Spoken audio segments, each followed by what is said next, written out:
You're listening to Mornings with Sarah MacDonald. So, pretty kind of bleak news around at the moment, isn't there? And there's a lot of news that really gets to us, whether it's what's going on in the Middle East, whether it's Matthew Perry, whether events in Sydney last week, or just events in your own life, in your own family, in the day-to-day living. Sometimes when you're feeling a little bit over-emotional or sad, what do you do? Do you go for a jog?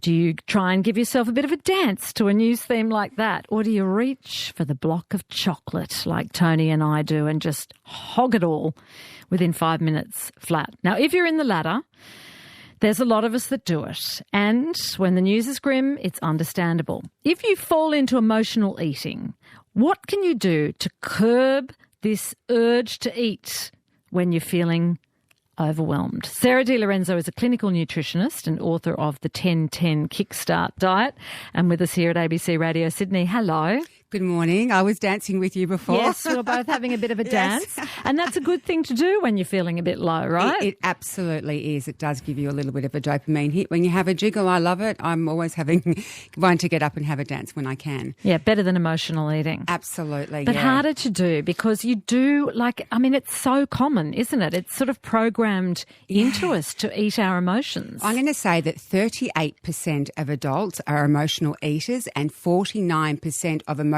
eaters would do it on a weekly basis. That is how common it is. It stems from so many different things, and I talk to all my patients about this in all of the initial consultations because it's one of those things that would be a roadblock to your weight loss journey to get to a healthy weight if you don't get on top of these kind of your relationship with food. And I always point out to people that food is nutrition. It is nothing that we should have a relationship with, but yet so many people do, and it stems from so many different things. It can stem right back to when you were a baby and you were crying in the pram and your mum handed you a rusk or an arrowroot biscuit or something like that, and that association of instant numbing and comfort was an inbuilt learned behaviour from a baby. And even with I love my mum, she's a nurse, she's amazing, but even with my own 3 daughters, I saw my mum do it. Now, I'm not an emotional eater, but I work with food all the time and I talk about it, and it's my profession, so I'm aware of these kind of things. But there is just so many different reasons why. And then we might have associations like watching movies with girls eating buckets of ice cream when their boyfriend broke up with them.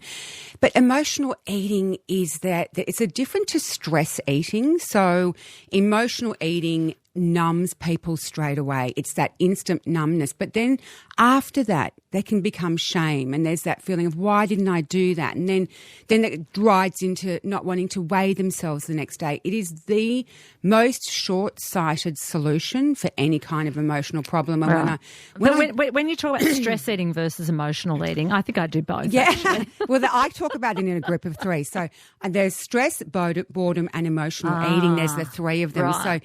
So when patients come in and see me, let's just talk solutions, right? So patients will come in, and that's one of what I'll talk to them about that because I work on the periphery of someone's health. I want to attack everything on the side. So I always tell, first of all, these patients, well, when you're bored, there is a gazillion things you can do. You could even learn a language, you can go for a walk, you can spring clean, write down a list of things to do. Second of all, when you're emotional and stressed, they're a little bit different, but I would just say write down and bring it to the forefront of your thoughts. Write down the top 6 things that you love doing. If it's going for a walk in nature, if it's seeing a movie, going to a gallery, visiting a friend. And when you pick up the triggers, when you're feeling like I want to go and have a chocolate bar, think, okay, hold on a minute. I've got a plan in place. What are my 6 things to do? Do you want to go shopping? Do you want to get a massage? Do you want to get a manicure or pedicure? Visit your mum? Whatever it is.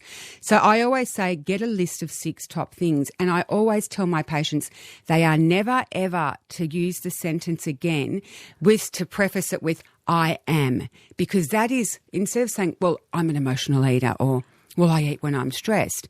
That allows that behaviour. It's a mindset. So don't even say it. You're because not. You will. Yeah, you will follow be it. You will be it. Well, can you say it one more time with me? 1300 222 702. Do you do emotional eating? What do you eat when you're feeling that you are just sort of overwhelmed with life? What do you do to resist the urge? Give me a call. 1300 222 702 is the number. Sarah Lorenzo is with us, who's a clinical nutritionist. Get a text from someone saying a good old-fashioned cup of tea works for me to calm down. And you can get a chocolate rhubarb flavour as my favourite at the moment, and it's like getting a hug from the inside. That is the feeling, isn't it? Sometimes when we reach for that sweet, fatty food, it's like a hug from the inside. It is. It's the dopamine that we feel, and that's what it's about. No one craves a boiled egg when they're emotional. No, they don't. Or a carrot. No. Imagine you're crying and wanting a carrot. But can you program yourself to cry and want a carrot? I don't think there should be an emotional connection with food like that. I always feel like don't do it. Food's nutrition. It's to nourish us. That's all it is. And that's how I think about it. And I feel I've got a pretty good relationship with food, and I purely look at food from its nutritional profile, what kind of, the macro splits, how it's going to help me throughout the day, help me sleep, my energy levels, my digestion, gut health, brain, etc. I look at food from a very science and evidence-based perspective. I don't have a relationship with it whatsoever. And if I were to, I think one style of eating, though, is stress eating. And that's quite different because when we're stressed, we elevate cortisol, we go into that fight and flight, and cortisol will then make us hungry. And what we normally will crave is sugar. And I saw a recent study where it just was talking about stress eating and the cortisol elevation, and it makes sense to us as humans 60,000 years ago. Cortisol, stress, attack, load up on ghrelin, which is the hunger hormone. So cortisol elevates ghrelin. Ghrelin makes us eat, so we've got energy to go and, fight a wild animal. That's right. So you're looking for that energy here. Yes, that's energy storage. I would buy lollies on the way home when I was tired and stressed to kind of get me going to face the rest of the day. Absolutely. So it's a very different style of thing. And I think when we talk about, emotional stress and boredom eating, it is really, Sarah, just being mindful, bringing it to your forth, owning it. Own the fact that you do it. Don't hide from it, or don't just say, oh, this is me, as I mentioned before. It's so important. And that's part of the whole journey with it. Like everything, if you're repetitious over a 3-month period in proactively working on making a lifestyle change, research shows 66 days of doing something consistently and being at the forefront, like write it somewhere, stick it on your fridge and say it. People, I've got CEOs and major patients who we talk about, just that whole affirmations, and I'm not an emotional eater. I have a healthy relationship with food. Saying it to yourself. Right. Oh, yeah, really? Doing affirmations. Okay. Yeah. What success have you had? Let me know. 1300 222 702. What would you like help with? How do you resist the urge to eat your feelings? Do give me a call on ABC Radio Sydney. Sarah Lorenzo is with us. She does the 10-10 diet. Someone's texted me saying we did your Kickstart detox. It was amazing. We didn't really follow the diet, but it changed the way we eat and think about food. And that's at the heart of this, isn't it? About changing that connection between food and emotions and doing that. 1300 222 702 is the number if you'd like to give us a call. What do you eat when you're emotional? How do you eat your feelings? And what sort of things have you done to change this? So you said it's mostly sugar, and we started the show talking about this and, the ads that we see, especially young people in our city. They're having a big conference about this in Western Sydney today. You see the ads for the junk food and you see them when you're coming home, and they're on the buses and the trains, and there's the machines in the train station that are getting them. So it's coming to you from all angles. David's here. He's given us a call from Albury. Hello, David. Hi, David. Hey, good morning. How are you? Good. Very well. What was your emotional eating, David? Well, it's funny in that I'm coming to your topic from a kind of long way back. I'm going through a significant home renovation because of the NDIS, and it's taking forever. And I really needed to admit that I was stressed and chronically stressed, and food was always there. But I found that I'm someone who, when stressed, doesn't eat. But what I found really helpful recently was to really embrace cold water swimming. And I never thought I would be doing something to tackle stress. Yeah, the cold water swimming it's those people also that do ice baths, and what it does is it supports the mitochondria, which is a little energy powerhouse, like the little batteries within each of our cells within our body. So, that can be. Have you seen those cold ice baths that people do? Norman Swan did one too. So does that, when you jump in the cold water, David, does it make you feel like what you were doing before with chocolate? It's funny. I don't really have a sweet tooth, right. But it's funny. I don't know what to say, man. I love this topic in that, like I was saying, that when you're stressed, you've just got so much there. You've got food, you've got sugar, you've got coffee. I guess for some people, you've got alcohol. Yeah. And when you feel like you're not going anywhere, all of that stuff is readily available. So I really needed to push back and do something that was completely opposite to maybe any stress response I've done before. And that's fantastic. And that's what I say to my patients. Pick your top favourite 6 things to do, whatever it may be. If it's jumping in the ocean, I've got one patient who actually jumps in the freezing cold water at 5 a.m. Because she was going through a divorce, and she just found that made her focused and clear her mind and just like bring down stress. But there are people who do stress who don't eat. They can't eat. They feel sick. It's the opposite. A couple of people have texted me about that too. Yeah, Yes. sorry, David, that was you as well, rather than not eating, and that's not good for you either, because we've got to eat to sustain ourselves. Well, good on you. And you're doing that cold water swimming. Very impressive. I'm very impressed. Good on I you. am too. Very good for your brain too. There's David. He does cold water swimming instead of emotional eating. What do you do when you kind of reach for the chocolate, or you stop eating altogether because you're so stressed? That's not good either, is it really? No, it's That's not. that connection. So it's about getting a different habit to replace the habit. Absolutely. And that's exactly what it is. It's owning it, looking at, and some people seek professional help. They might buddy up. They write lists to themselves. They write goals on their wall. I mean, everyone has something. We're not one size fits all. It's something works for everyone that's completely different, as we heard from David. And I've got mine in place. Like, I've always got things to do. I'm always a very big believer, and you have to be your own best friend.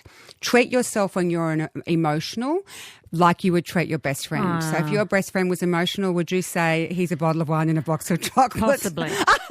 Yes, I know. Sarah. I think I put my foot in that one there. No, we do tend to do it, do we? As you mentioned, the breakup movie and having the ice cream. Yes. I mean, here's a good point from me on my text line saying, it also goes hand in hand with alcohol. Yeah. When I've had a couple of glasses of wine after a hard day, my guard is then down, and then I'll eat anything that's really bad for me too, and then I have this sort of regret for it. So it's a very similar sort of oh my God, I've had a bad day, I need a glass of wine. I think alcohol's actually the worst one for emotional eating, because what it does, while the first glass is fabulous and the second one's wonderful, the third one means you're going to go and obviously eat whatever you want. The food guard's down. You're up at 2 a.m. because your liver's stressed. You're up at 3 a.m. because your serotonin's dipped. You wake up in the morning feeling bloated and puffy because your antidiuretic hormone has switched off. Can and you so get you out of my bedroom, please? And then you wake up feeling puffy, and then you don't care, and then you go and get a couple of barista coffees and you just to get you going again, and it's a cycle. It's a poor, short-sighted decision. To someone in the text line says, I'm on this journey. I've been working on my understanding and my triggers to emotional eating and embedding health habits with the changes that you recommend. I've lost 20 kilos. Fabulous. And a long way to go. But that is the beauty of it right there. That is getting on top of that roadblock. That is why I truly believe the weight loss industry has just failed and failed and failed, because it doesn't work on these kind of psychological things. And if you work on that, and I just love hearing that, because that's what I so believe in, that just long-term health and wellness, and 20 kilos is significant. That's like 4 good dress sizes. And not only that, the biggest thing when I hear that is I think, oh, wow, okay, so lowered risk of type 2 diabetes, cardiovascular health's good, energy's better, libido's better, sleep's better. All of those wonderful, wonderful non-scale victories you get with weight loss.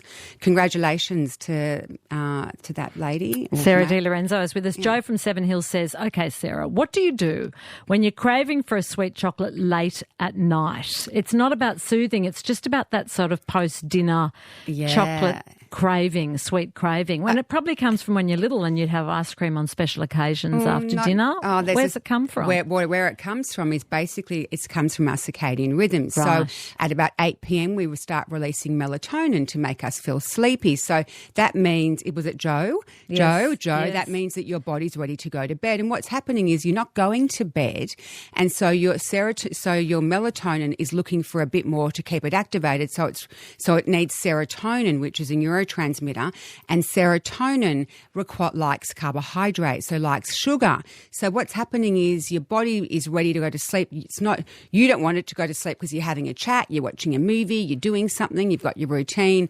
And this actually happened to me because I used to crave sugar at 8:45 every night. So I researched it and I thought, why am I craving like granola and maple syrup? I mean, I'm not craving, as I said, like a steak or something.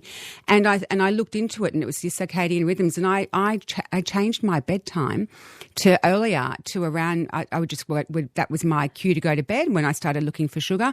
And I can swear right up that I get right into that good deep sleep very quickly. So it helps you go to sleep. Yes, it's melatonin. So if you're craving it's ice cream, hormones. go to bed. Go to bed. Go to bed. Or even just go to bed and read or meditate or just be in that environment or start setting that environment up and work with the melatonin, because if you don't work with it, your body's going to make more of it because it's really that time to sleep. Yes.